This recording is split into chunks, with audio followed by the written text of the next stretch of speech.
His friends condoled with him in his bereavement.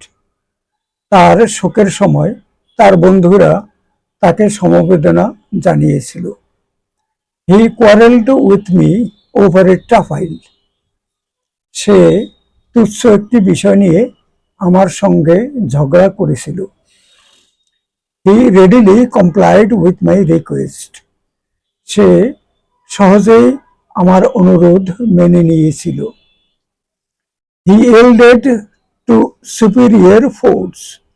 সে অধিক শক্তির কাছে আত্মসমর্পণ করেছিল। His friends disagreed with him on that point. ওই বিষয়ে তার বন্ধুরা তার সাথে ভিন্ন মত পোষণ করেছিল। He is capable of doing good work. সে ভালো কাজ করতে সক্ষম।